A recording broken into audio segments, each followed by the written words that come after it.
Assalomu alaykum kanal muxlislari, kanalimga xush kelibsizlar. Bugun sizlar bilan birgalikda tez va oson tayyor bo'ladigan tvorogli pechenye tayyorlaymiz. Bundan tashqari pechenye ham yumshoq ham mazali chiqadi. Birinchi bo'lib biz chuqur idishga 450 gram un solamiz. 2 choy qoshiqda pishiriq kukuni solamiz va qoshiqning uchida tuz solamiz. Bizga hozir 200 gram muzdek sariyog' kerak bo'ladi. Saryog'ni qirg'ichni yer ichidan o'tkazib olamiz. Unlab o'tkazamiz. Undan tashqari boshqa mahsulotlar hammasi sovuq holatda, ya'ni muzdek holatda bo'lishi kerak. Xolodilnikdan olib turib ishlatamiz. Saryog'ni qirg'ichdan o'tkazib olganimizdan keyin un bilan yaxshilab ishqalab kroshka holatiga keltirib olamiz. Hozir biz 1 choy qoshiqda vanilin solib olamiz va 1 stakan shakar solamiz. 1 stakan shakarimiz 180-200 gram bo'ladi. Mana yana yaxshilab qo'limizda aralashtirib olamiz. Biz hozir bu unli sariyog'li massani chetga surib qo'yib turamiz. Hozir bizga 1 piyola kefir kerak bo'ladi, lekin men 1 piyola emas, yarim piyoladan sal ko'p kefir solaman. Qolganiga qaymoq solamiz. Men slivki solaman. Pechenye yana ham mazali chiqishi uchun albatta kefirga qaymoq aralashtirib ishlatamiz. Aralashtirib olamiz va hozir unli massamizga qo'shib olamiz va xamir qorishni boshlaymiz. Boshida aytib o'tdim, idishga 450 gram un solganmiz deb. Xamir qorayotganingizda uni kamligini sezsanglar, yana ozgina un qo'shishinglar mumkin, 50 gram atrofida. Xamirga yaxshilab ishlov beramiz.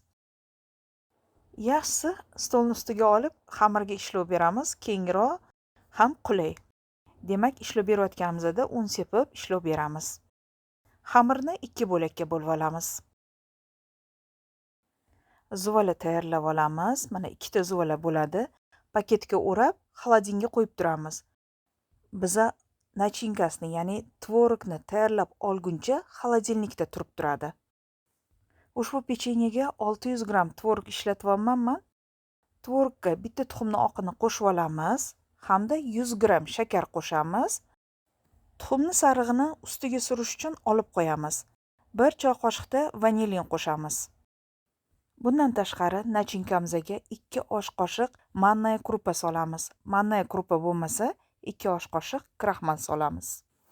2 qism sariq mayiz qo'shamiz. Mana endi hammasini yaxshilab aralashtirib olamiz. Tvorogni harakat qilamiz quruq tvorog ishlatishga. Demak, tvorogli nachinkasi tayyor bo'lgandan keyin xamirlarni xolodilnikdan olamiz. Tvorogli nachinkani tayyorlashga ko'p vaqtimiz ketmaydi. Shundan bilish mumkin, xamir xolodilnikda 10 minut, 15 minut turdi.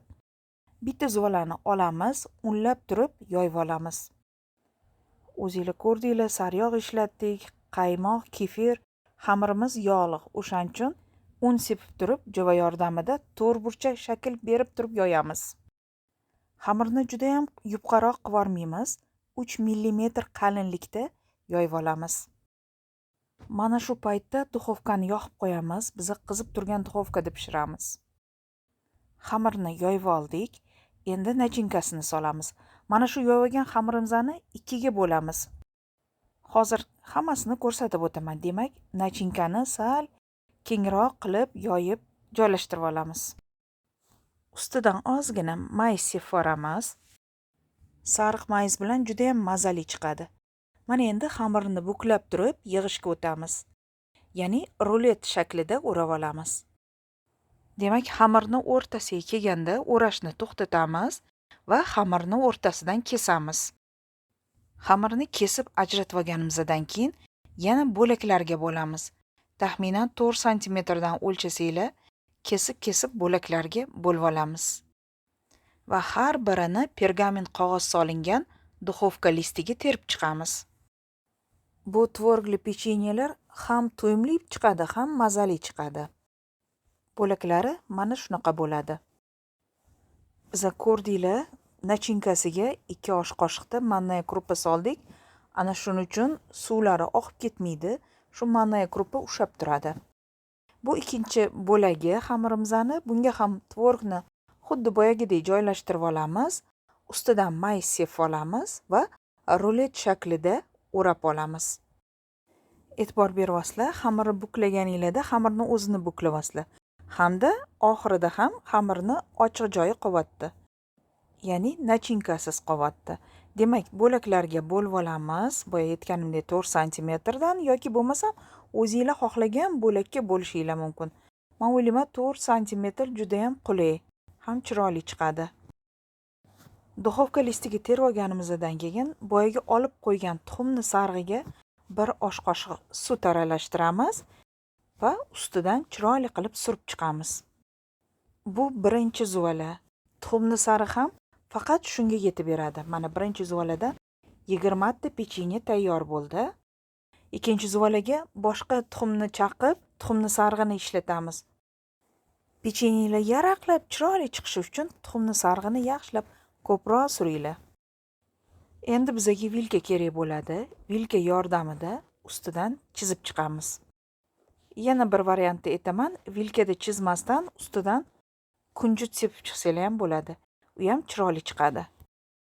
Shundan so'ng pechenyelarimizni qizib turgan duxovkada 180 gradusda 25 minut pishirib olamiz. Mana bu men ikkinchi zuvalani yoydim, lekin tvorogli nachinkam ozgina qoldi. Men sizlarga hozir ekonom variantini ko'rsatib beraman. Mana hozir ko'ryapsizlar, boyadagi yoyib turib joylashtirmayapmiz. Ingichka qilib joylashtirib, mana endi rulet shaklida o'rab olamiz. Bu ekonom varianti. Farqi katta bo'lmaydi. Faqat u do'mboroq bo'lishi mumkin. Bunisi ham do'mboq chiqadi. Mazasi bir xil, tvorogi ham bir xil bo'ladi. Bu zuvala ham xuddi shunaqa xamirni ikkiga bo'lib olamiz. Agar tvorogni xuddi mana shunaqa joylashtirsanglar, ekonom varianti dedim-ku. Shunda nachinkani 400 gram tvorog ishlatsanglar bo'ladi. Buni ham bo'laklarini ko'rsataman, xuddi shunaqa. Bu listim ham 20 ta chiqadi. Unisi ham 20 ta, bunisi ham 20 ta. Jami 40 ta pechenye bo'ladi. Nachinkasini ko'rdinglar, ixchamroq uzun qilib solib chiqdik. Ikkinchi zuvalamiz ham bo'lib qoldi. Mana bo'laklarga bo'lib chiqyapmiz. Bo'laklari xuddi shunaqa. Bu pechenyelarni ham pergament qog'oz solingan listga joylashtiramiz. Ketma-ket pishirib olamiz 25 minutdan. 180 gradusda pishiramiz. Pechenyelarga tuxumni sarig'iga sut solib turib, ya'ni aralashtirib turib, chiroyli qilib surib chiqamiz. Ko'proq yaxshilab suramiz, rangi chiroyli chiqishi uchun. Va boya ko'rsatganimdek, vilka yordamida bezak berib chiqamiz. Bu pechenyelar bozorlarda, magazinlarda, ko'p joylarda tayyorlanib sotiladi. O'zingizlar pishirganga hech narsa yetmaydi. Albatta farzandlaringiz uchun o'zingizlar tayyorlab beringlar. Vaqt o'tib pechenyelarimiz pishdi.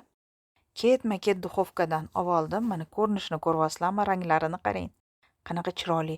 Mana shunaqa chiroyli rang bo'lgandan keyin duxovkadan olinglar. Pechenyelarni biroz sovutib qo'yamiz, keyin dasturxonga tortamiz. Pechenyelarni qarang, qanaqa chiroyli chiqqan, yaraqlab turibdi. Teylari toza, nachinkalari oqib ketmagan. Pechenyelarni ko'rib turibsizlar, bir-biridan chiroyli. Qaysi birini ko'rsatishni bilmayapman. Mana bularni qarang. Top-toza, oqib ketmagan. Juda ham mazali chiqqan. Hozir mana sizlarga bo'lib ko'rsatib beraman. Mana yumshoqligini ko'ryapsizlarmi? Osongina bo'linadi. Orasida tvorogli, mazali, yeyishli. Sariyog', qaymoq, kefirga bo'lgandan keyin mazali bo'lmaydimi? To'g'rimi? Shunday qilib azizlar, keyingi videolarimda g'oyibona ko'rishguncha Allohga omonat bo'ling. O'zingizni ehtiyot qiling. Pechenyelarni albatta tayyorlab ko'ring. Xayr, salomat bo'ling.